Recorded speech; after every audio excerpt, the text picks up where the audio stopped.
YouTube, what is up?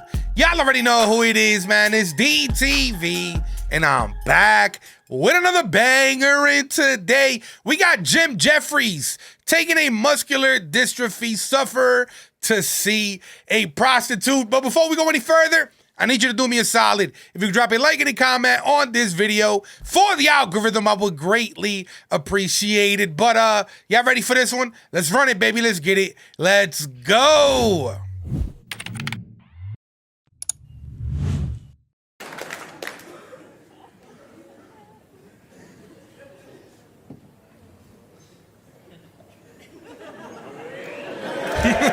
Another one.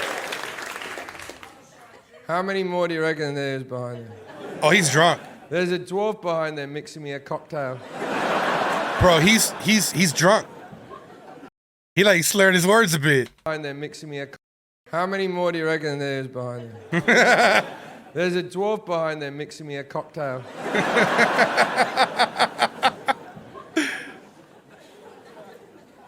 I am fucking drunk now.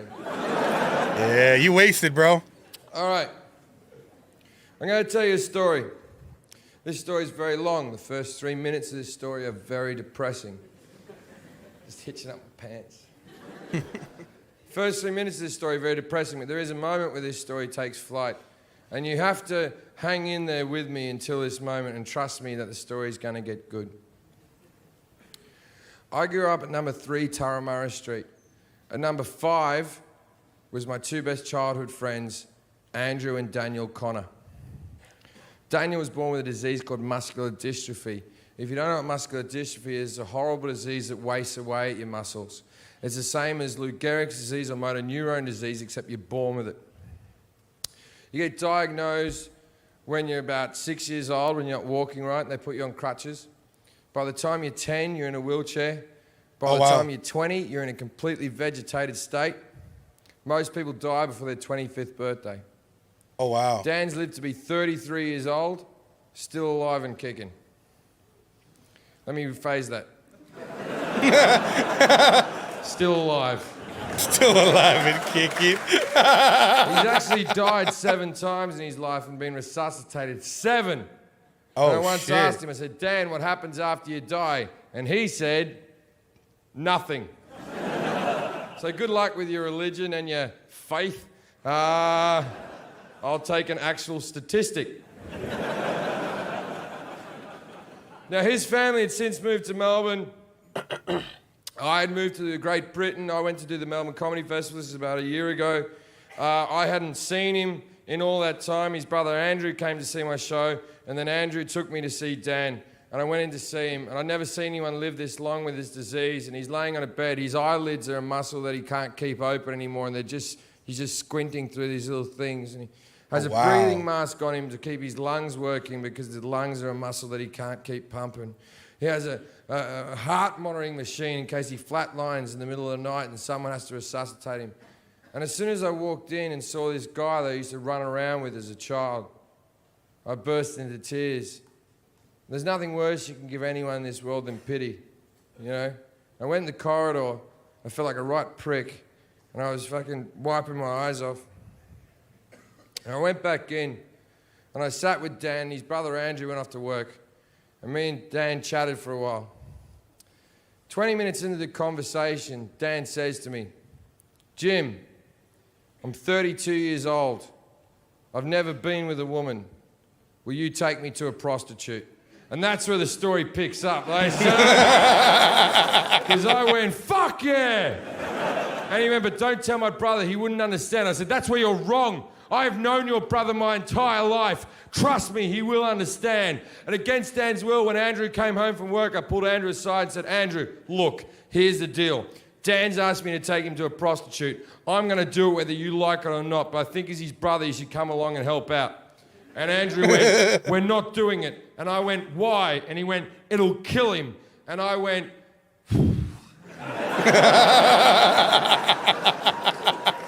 he's gonna die soon anyway. This is a good way for him to go, like, sure, we'll have to answer a few questions. And he said, we're not doing it. And I said, why? And he goes, because Mum doesn't like you already. Oh, shit. And I went, your mum's never liked me. That's why I'm the right guy to kill your brother.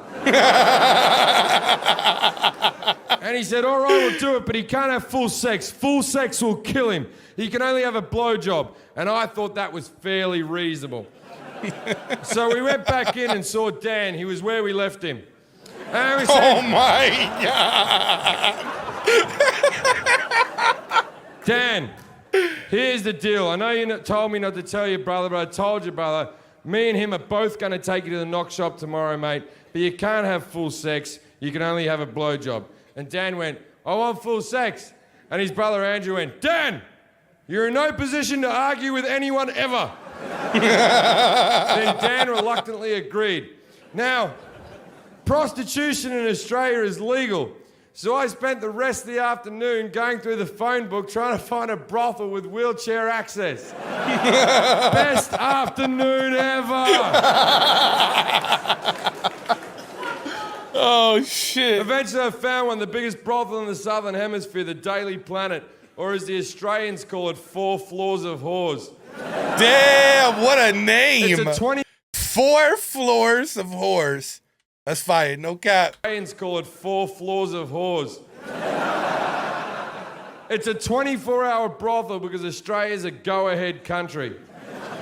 So we decided we were going to go early in the morning, like real early, like 6 a.m. We wanted to go when the place was quiet and we weren't going to cause a scene. So we wake him up at 6 o'clock in the morning. It's hard to tell if he's awake. And we get him in his chair. Now, he hasn't got your bog standard fucking wheelchair. He's got one of those big sort of silver-looking things with the truck tyres on it. I think the model's called a Hawking. And even though his muscles don't work, they get sore. So this thing can move him from side to side and back to front and even into a full bed. So we get him in the chair, then we order a taxi. And then it's not like you have black cabs out there. It's like a normal car, but they've modified the back to go higher, and they drive him up through the boot, and they strap him in there, and he sits up high with windows all around him like a big retarded pope. Or as the Catholics would say, the Pope. Oh my God. And we drive up to the brothel. Now, when we get to the brothel, it takes 10 minutes to get him off the taxi. I see this as my window of opportunity. So while they're getting him off the taxi, I run into the brothel. Now, there's 2 ways that brothels work. Either the prostitutes will stand in a row in their lingerie and you just pick the one that you want. Or they'll stand around in a bar in evening gowns and high heels, and you walk up to the one that you like the look of, chat to her for a bit, act like you've got some type of connection with an Eastern European woman, then take her upstairs and fuck her if you need your life to be this delusional. This is one of these situations. So while they're getting Dan out of the cab, I run into the brothel and go, everyone, quickly, gather round. I haven't got much time. And these 14 bemused hookers shuffle over and I went, look, here's the deal. I have a severely disabled friend with me. If you're not up for it, speak now or forever hold your peace. And one of them went, how bad is he? And I went,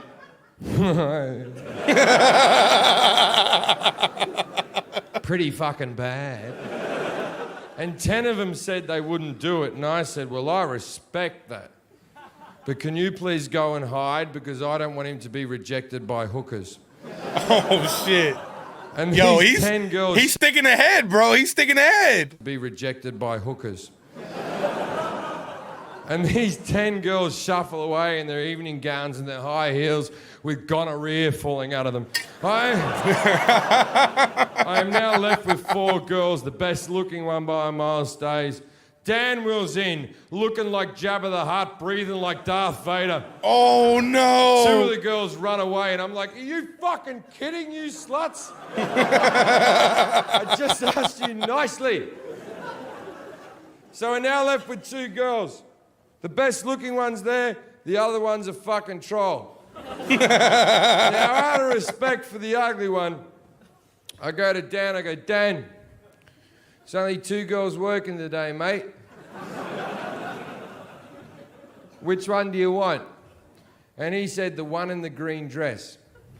Now, neither of them had a green dress. What the hell? I stand up and look at Andrew and went, what the fuck is all this about? And Andrew went, oh yeah, his eyes are fucked as well. Now, it turns out that Dan's colourblind. It's not part of the condition, it's just unfortunate.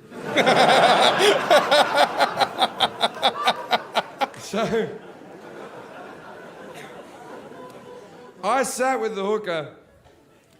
Now I'm going to pay for everything. Now, the reason I'm going to pay for everything is simple. I told Dan and Andrew that I would pay for everything as long as I got to tell this story to hundreds of thousands of people in the future. And they said, of course you can, Jim, but be respectful and change our names. Which sounds like the right thing to do now, doesn't it? Now, I haven't changed their names. Their names are Andrew and Daniel Connor from St Kilda, Melbourne, Australia. First name, last name, and where they're from. Damn. I would have liked to have changed their names. It is the right thing to do. But I look at it this way. Even if I changed their names and their parents started watching my comedy, they'd be like, my word, doesn't Randy and Steve sound like our kids? Didn't Jim grow up with a lot of people with muscular dystrophy? You speaking facts, bro, right? Why hide it? So I sat there with a hooker and I said, how much for the half hour? And she said, $180. And I said, I'll give you $250 because I realise this is a specialty thing you're doing. And she goes, I got one question for you. And I said, shoot. And she went, is he mentally retarded? And I went,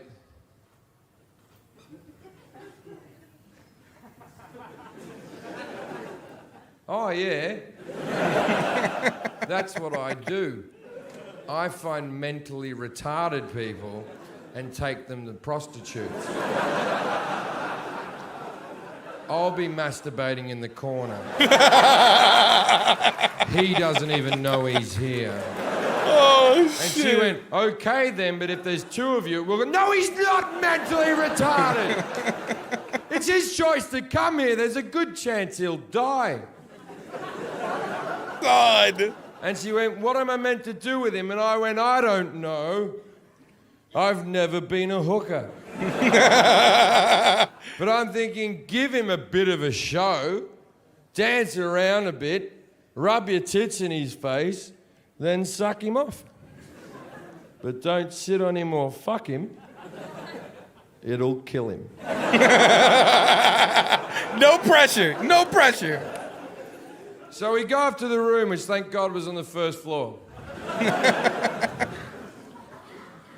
And me and Andrew look at Dan like 2 proud parents watching our child go to school for the first time.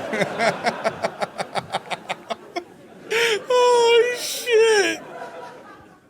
And then we leave, and as we proceed to leave, I pat Andrew on the back, and I said, Andrew, you've been a good brother today. And he said, thanks, mate. And then we had a hug. And then we had that moment after a hug that Australian men have where we go, oh, get out of it, what's wrong with you? And then I said, hey, Andrew, how does Dan get his clothes off? And Andrew went, fuck! And we went back in. Andrew looks him up and down, and he turns to me and goes, look, he's very fragile. I know how he likes to be picked up. I'll lift him up. You take his pants off. Andrew gets behind, lifts him up by his armpits like I couldn't have figured out their magical hold. I'm on my knees taking Dan's tracksuit pants off. He always wore tracksuit pants, never got into fashion. And as I'm taking his tracksuit pants off, what many of you are wondering is, can Dan get an erection? And the answer is yes. Even though none of the muscles in his body work, the cock is not a muscle, the cock is a bit of skin that fills with blood. If he gets aroused up here, blood will rush to there. Now, what nobody knew about this 32-year-old virgin is that Dan's packing heat. I'm talking 9.5 inches of disabled misery. Damn. This cock's so fucking big, I think that's why the rest of his muscles didn't work. I take the pants off, this thing springs up and hits me in the mouth.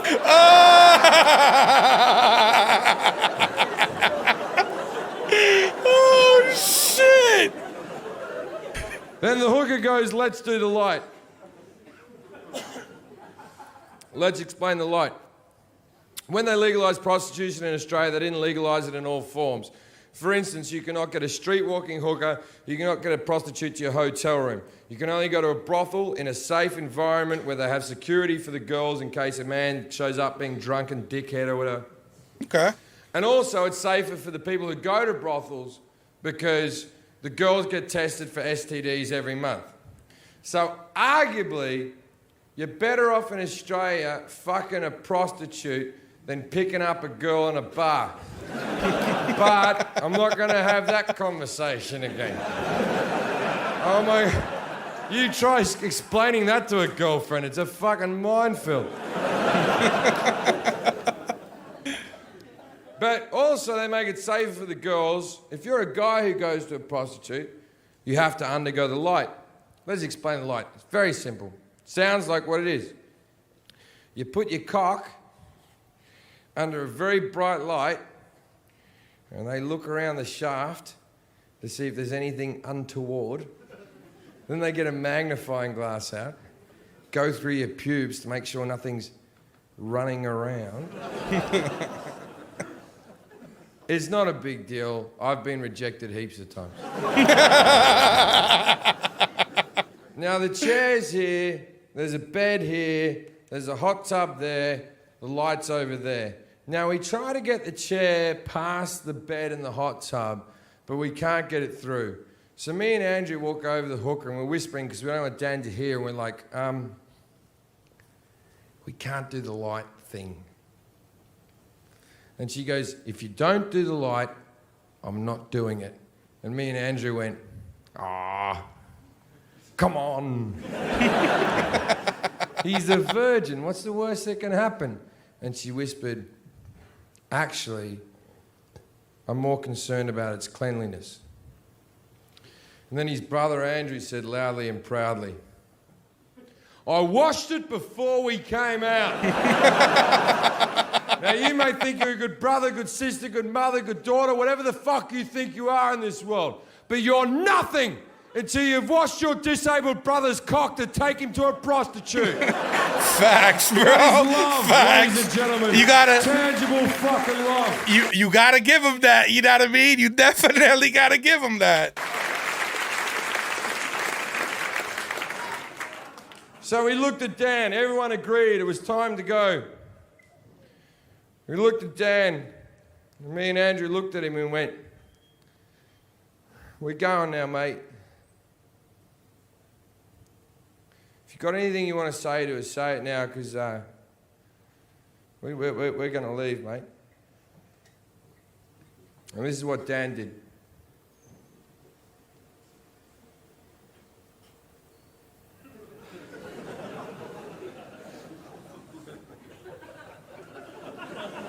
He's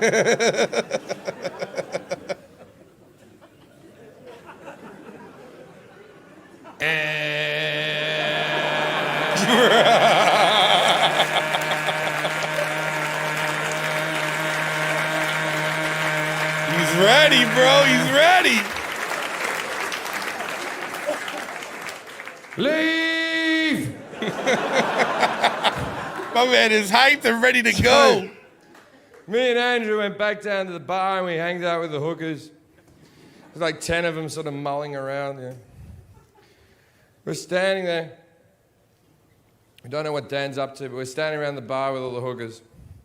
And then 5 guys from London walk into the bar who are obviously out of their fucking skulls on coke. Now, if you've never taken a lot of coke, and if anyone's got any, now, if you've never taken coke, you don't. When like 5 or 6 guys get together and take coke on like a Tuesday, there comes a point at about 6 in the morning when they go, well, you better call up some chicks, maybe, and you call up ex-girlfriends, like bring some friends.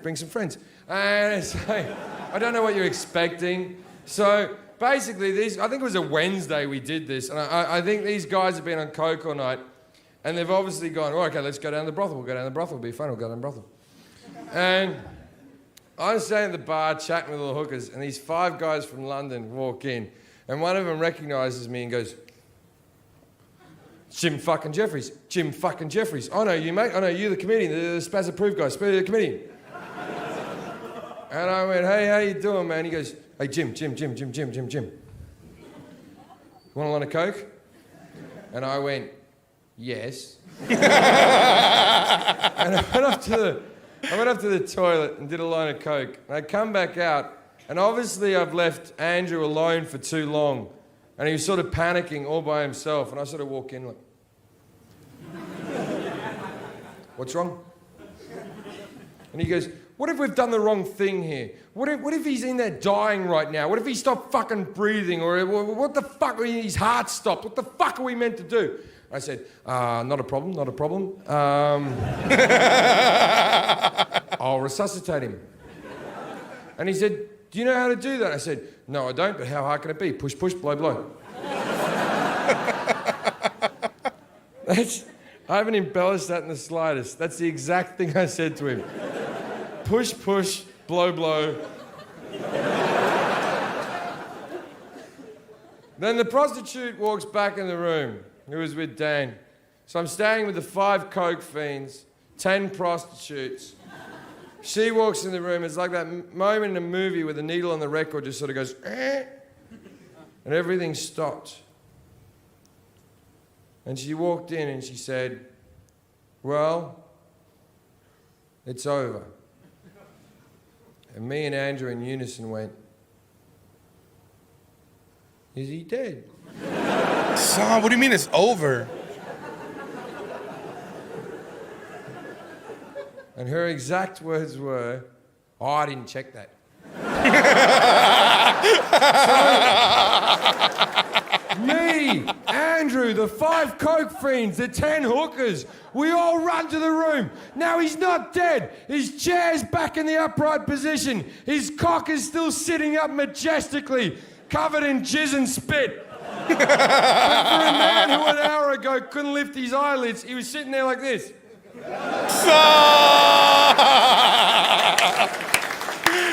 Let's now, go. You might be wondering why his eyelids were up like that. Let me explain something. It wasn't through happiness. Tell you something about myself. I'm 33 years old.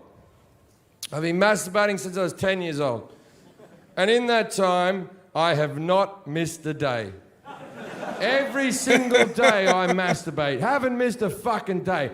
Every day I'm in a hotel room with a laptop way high up on my chest here. So I don't have to look at the filth I'm doing to myself. Right, I'm watching porn here. And 9 times out of 10 I hit the Apple sign. Right? Oh, shit. And I do this every single fucking day. Yet I would be mortified if any one of you was to ever see me doing this. I would want to fucking kill myself. And I do this every single fucking day.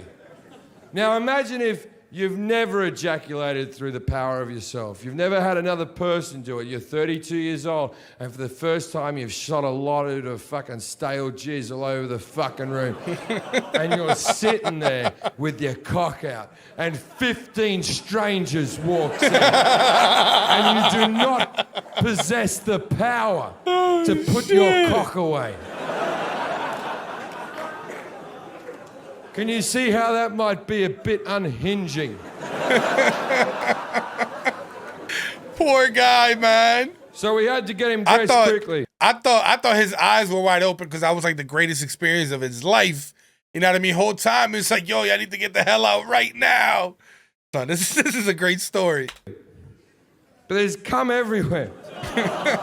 And this time I look him up and down. And I turned to Andrew and said, Andrew, I don't give a fuck how fragile he is. I'm taking the top half this time. And we lifted him up. And we put his pants on.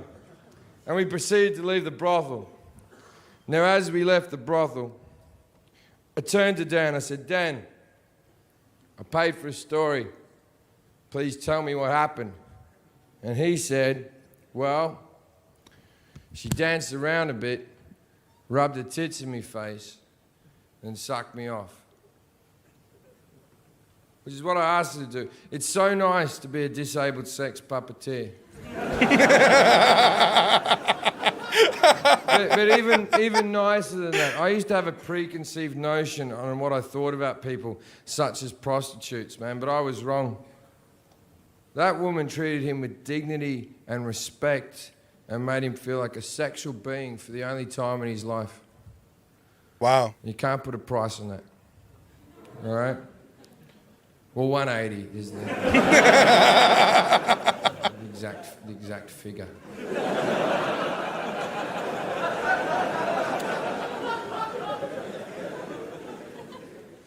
Then we go up front and we go to call a taxi, and the taxi driver who drove us there is still sitting out the front in his car, and he winds his window down and looks out and goes, I'll drive you home for free. I just need to know what happened. Thank you very much, ladies and gentlemen.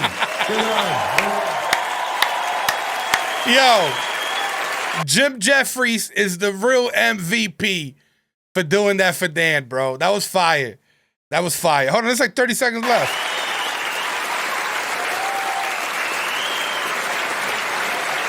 All right, so he just walked off. Son, that was wild. This is a 27-minute video. Holy shit.